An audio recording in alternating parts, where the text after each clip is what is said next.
Meus irmãos e irmãs, muita paz a todos. É mais uma vez, com muita alegria, que estamos aqui para estudarmos a doutrina espírita, essa doutrina consoladora, essa doutrina que tanto nos instrui, tanto nos auxilia a prosseguirmos nossa jornada nesse plano de provas e expiações, cada vez mais entendendo o porquê de tantas adversidades, de tantas dificuldades, mas também de tantas consolações nessa vida que aqui levamos. E hoje nós temos um tema muito interessante para estudar, já que estamos próximo da virada do ano, do início de um novo ano, e deixando para trás um ano particularmente complicado.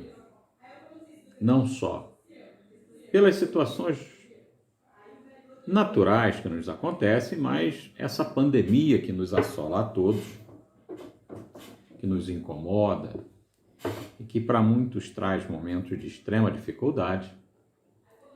Estamos todos desejosos de um ano diferente, de um ano que seja renovado e trazendo novas alegrias para todos nós.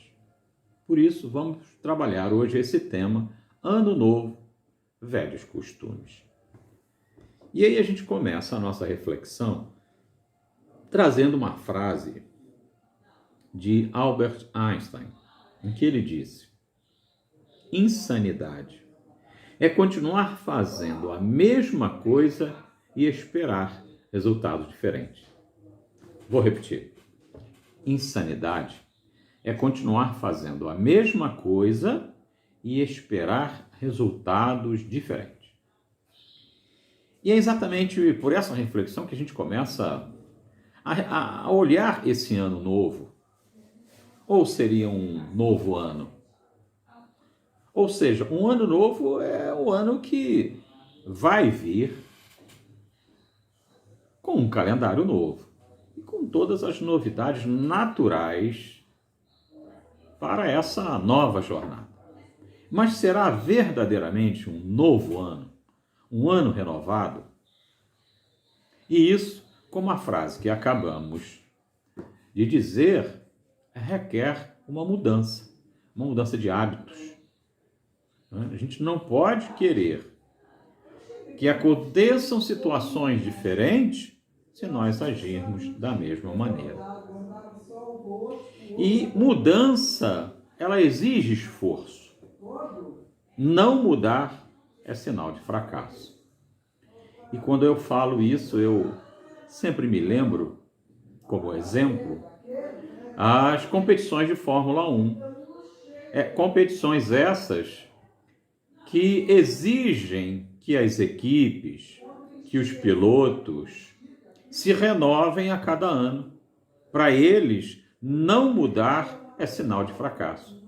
Se uma equipe utilizar num ano o mesmo carro que usou no ano seguinte, certamente isso vai ser sinal de fracasso.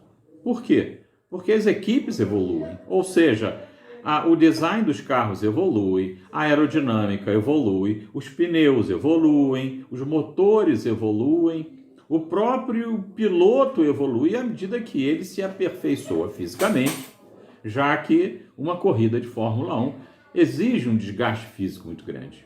Então, se não houver uma renovação, se não houver uma transformação, se não houver uma atualização nos procedimentos, em todas as circunstâncias que envolvem a corrida de Fórmula 1 ou a preparação de uma equipe, certamente essa equipe será dada ao fracasso. Então, renovar exige esforço, não é? Ou seja, para que hajam novos projetos, seja na estrutura do carro, na estrutura do pneu, na aerodinâmica, ou seja, na própria estrutura física do piloto, é preciso que haja um esforço. É preciso que seja empreendido um trabalho para que se consiga atingir novas metas. E a partir do momento em que ocorre essa transformação, certamente ocorrerão resultados diferentes Então é importante a gente entender, né, essa colocação, que ela é muito importante. Mudar exige esforço. Não mudar é sinal de fracasso. E nós somos seres em transformação. Nós somos seres em renovação, né? Eu costumo dizer sempre o seguinte: se eu mostrasse para vocês, né, fotografias do meu primeiro ano de vida, ou do momento do meu nascimento, e uma fotografia de cada ano até a data de hoje, eu mostraria 63 fotografias para vocês diferentes. Por quê? Porque a cada ano o meu corpo foi se transformando. Ele esteve diferente a cada ano. Mudanças naturais no processo de crescimento e envelhecimento da estrutura física que nós, espíritos, ocupamos quando estamos nesse planeta. Então, a renovação é algo absolutamente natural. E é preciso que nós olhemos para dentro de nós, né? E aí isso passa por autoconhecimento, para que nós interpretemos as nossas ações diante de tudo que nós vivenciamos, para que podemos analisar os pontos positivos, os pontos negativos, aquilo que a gente precisa efetivamente mudar. Por quê? Porque precisamos evoluir, porque estamos num mundo que evolui cotidianamente, né? Um exemplo é esse que nós estamos vivenciando agora, diante de uma pandemia que colocou a todos nós nos nossos lares, né? Nos colocou numa condição de isolamento, mas nem por isso nós deixamos de cumprir nossas atividades.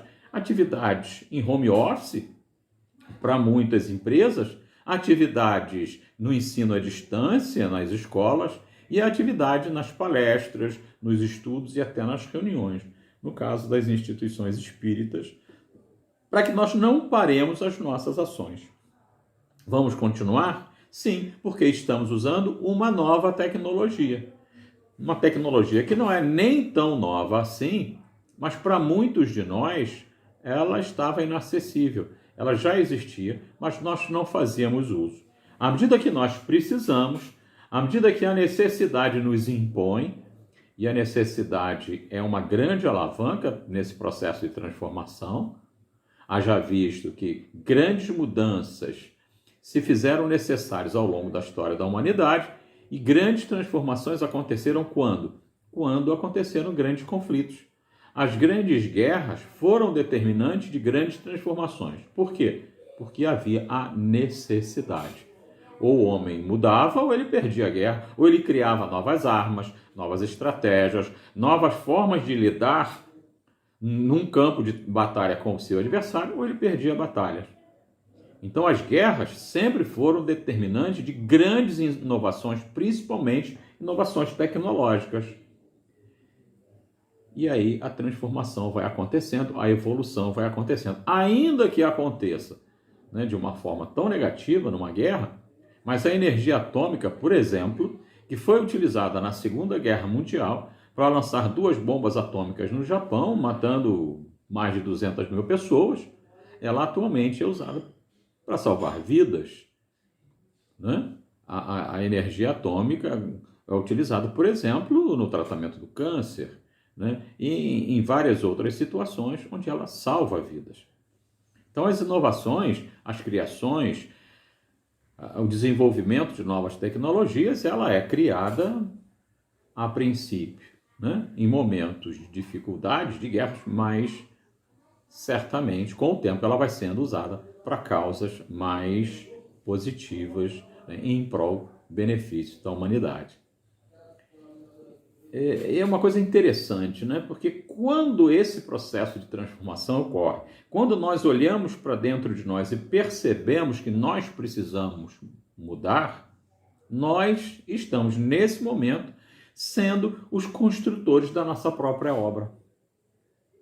Esse é um conceito importante que a doutrina espírita nos transmite. Nós somos os únicos responsáveis por tudo aquilo que nos acontece. Portanto, nós somos construtores da nossa própria obra.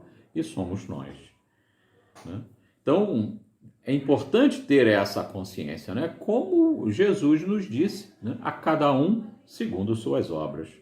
Essa mensagem dita pelo Divino Rabi já nos apontava a importância de nós conhecermos verdadeiramente quem somos, né?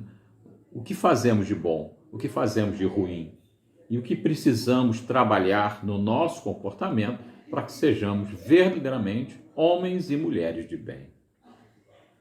E isso passa por uma série de situações, né? É muito difícil nós olharmos para dentro de nós olharmos para o espelho e reconhecermos ali uma pessoa com orgulho, com egoísmo, com intolerância, com vaidade e com tantas outras características negativas para as quais muitas vezes nós praticamos sem nos darmos conta, né? Mas nós temos ainda muito de orgulho, muito de egoísmo, muito de vaidade dentro de cada um de nós. Muitas vezes permitimos que esses sentimentos aflorem, né? Muitas vezes de forma agressiva, mas somos os responsáveis por essas atitudes. Precisamos reconhecer verdadeiramente quem somos e, a partir daí, promover essa transformação. E isso passa por uma aceitação. Nós precisamos aceitar e amar quem somos, para que nós possamos promover isso. Nós precisamos ter gratidão por aqueles que nos criticam. Isso é algo muito difícil, né? Os nossos críticos são pessoas que contribuem, que nos ajudam a enxergar aquilo que nós normalmente não enxergamos, né? E trabalhar nesse mundo, trabalhar aqui num sentido muito amplo, né? Ou seja, não é só aquela atividade remunerada, mas todas as atividades que nós desenvolvemos, né? Sejam ligadas ao trabalho remunerado que nós temos, sejam as nossas atividades pessoais, dentro de casa, até mesmo o lazer. Normalmente, nós encontramos muita dificuldade, porque um dos maiores problemas nossos é a administração do nosso tempo, né? Quantas vezes a gente diz assim, eu não tenho tempo para isso? É estranho ouvir essa frase, eu não tenho tempo, mas todo mundo tem o mesmo tempo. Por que eu tenho tempo, o outro não tem tempo?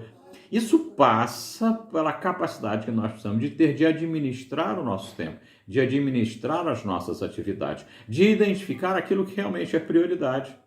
Se eu tenho num determinado dia 10 tarefas para realizar, se eu consigo dimensionar essas tarefas e vejo que em 24 horas elas não cabem, até porque nessas 24 horas, parte dela eu vou passar dormindo, então eu tenho que saber definir que a tarefa A, B, C ou D eu vou conseguir fazer, as outras eu não vou conseguir, e aí eu vou me reprogramar para isso, e aí eu vou postergar aquelas que podem ser colocadas para um dia à frente, 2 dias à frente, e vou dar prosseguimento àquelas que eu preciso, que eu necessito, que existe realmente um comprometimento maior que elas aconteçam naquele dia.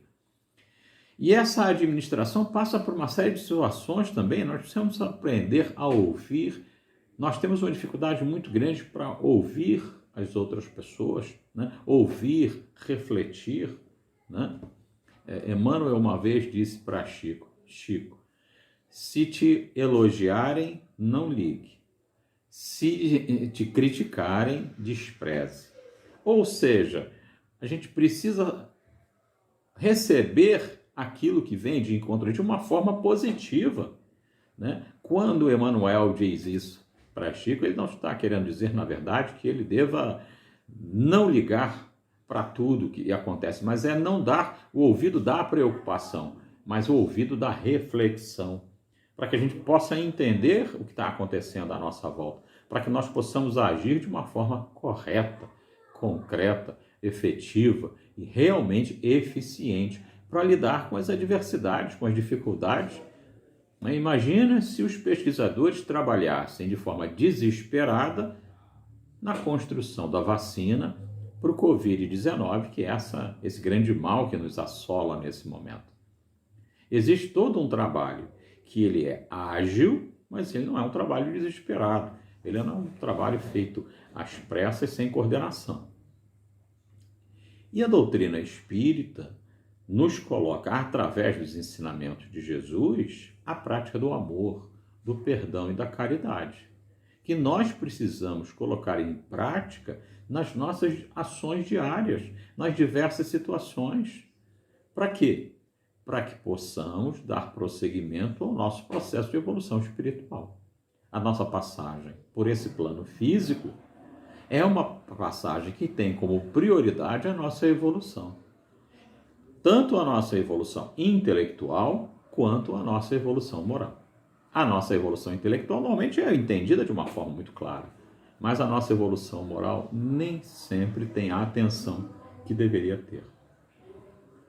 Por isso, os nossos estudos, as nossas leituras e o Espiritismo é extremamente fértil nesse processo de educação, né? Nós temos uma literatura vastíssima, não só o Pentateuco, construído por Allan Kardec, os 5 livros básicos, mas toda uma literatura que nós temos, né, de autores diversos, de espíritos, né, através de Chico Xavier, através de Divaldo Pereira Franco e tantos outros autores que nos trazem com os médios que se apresentam para que nós possamos verdadeiramente conhecer não só o plano espiritual, mas também o plano físico que nós vivemos e as relações que existem entre eles.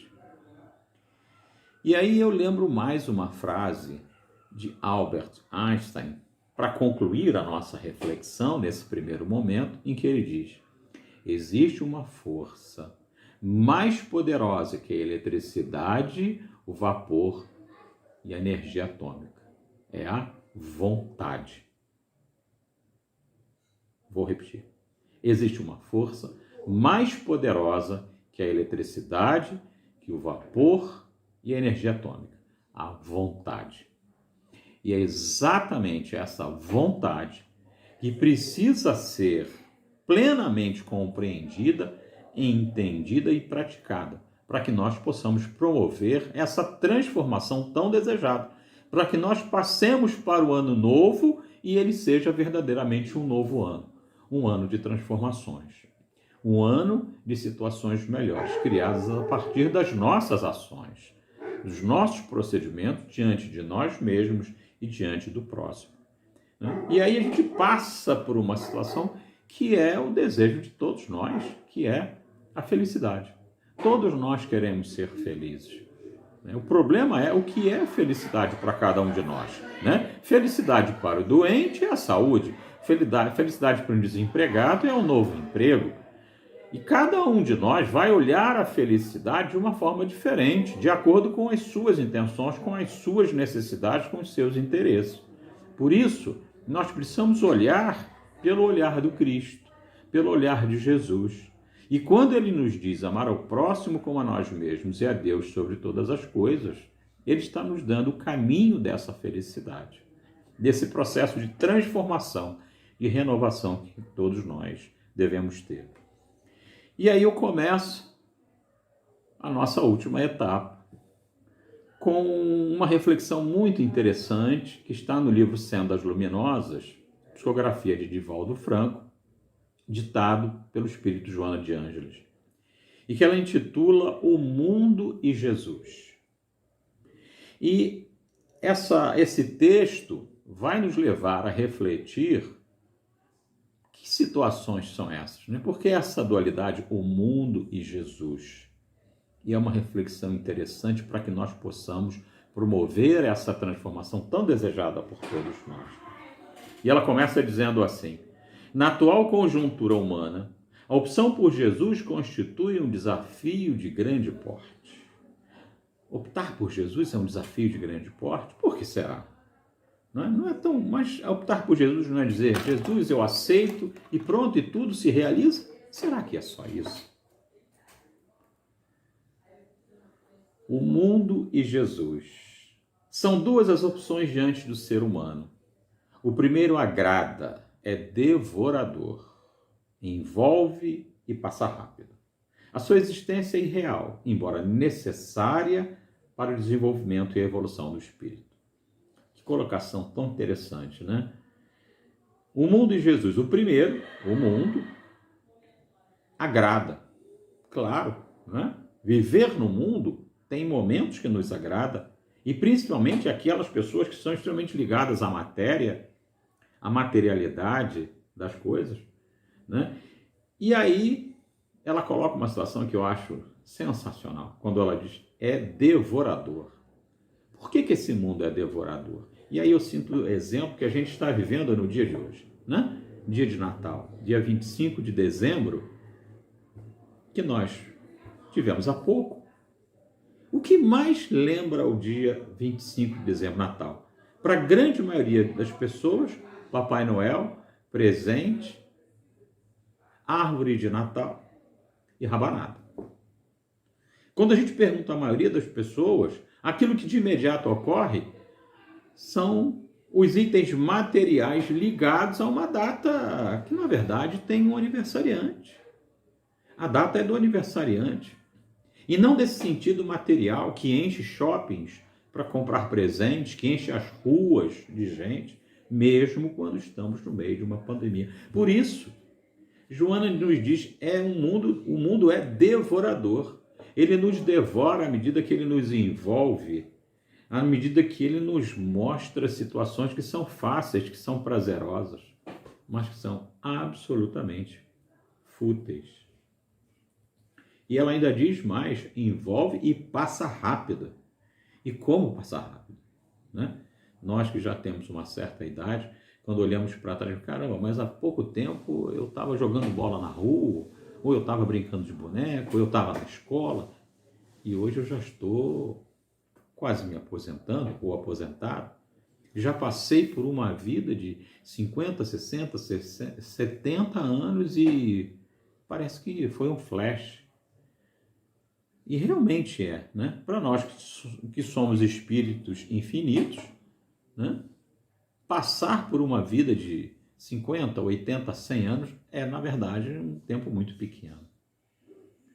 E Joana continua dizendo, a sua existência é irreal, embora necessária para desenvolvimento e evolução espírita. Ela é irreal porque o plano físico poderia deixar de existir sem problema nenhum e vai deixar de existir, né? Nós sabemos que o planeta ela tem um tempo finito, embora necessária. Nós precisamos passar por esse plano físico. O plano físico é necessário para o nosso processo de transformação, para o nosso processo de evolução. Porque aqui vivenciamos as aflições, as dificuldades, as necessidades e nos aprimoramos intelectualmente e moralmente também.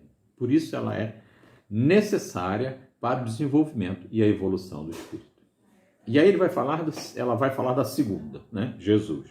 O segundo transforma para melhor, suaviza-a e permanece. Sua proposta é libertadora. Engrandece e aprimora para sempre. O mundo é meio, Jesus é meta. Então, por que é que Jesus transforma para melhor? Porque ele nos apresenta um mundo onde existe o equilíbrio, o amor, o perdão, a caridade, onde efetivamente o nosso desenvolvimento moral vai nos colocar numa condição melhor. Suaviza e permanece. Suaviza porque nos ensina a compreender as dificuldades que nós vivenciamos e permanecer com mais equilíbrio, com mais qualidade de vida num plano de provas e expiações. Engrandece e aprimora para sempre.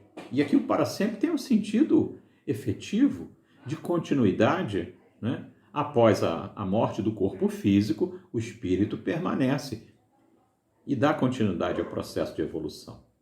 E ela termina esse texto, esse parágrafo dizendo: o mundo é meio, Jesus é meta. O mundo é o meio pelo qual nós evoluímos, mas a nossa meta é Jesus, nosso guia e modelo. A verdadeira sabedoria consiste em eleger Cristo e melhorar a sociedade mundana, trabalhando os seus valores e santificando-os, de forma que o processo existencial se faça enriquecedor e infinito. Então, a verdadeira sabedoria é eleger o Cristo, eleger como nosso guia e modelo. É caminharmos para que um dia todos nós sejamos Cristos, porque Cristo não é o sobrenome de Jesus. Né? Cristo é um título. Cristo vem do grego Christos, que quer dizer o ungido, ou enviado, o Messias, no hebreu. Então, eleger o Cristo para melhorar a sociedade mundana. Elegê-lo como? Como nosso guia e modelo, pelos seus procedimentos, pelas suas atitudes, por todas as lições de amor e caridade que ele nos ensinou. trabalhando os valores e santificando os valores morais principalmente, de forma que o processo existencial se faça enriquecedor e infinito.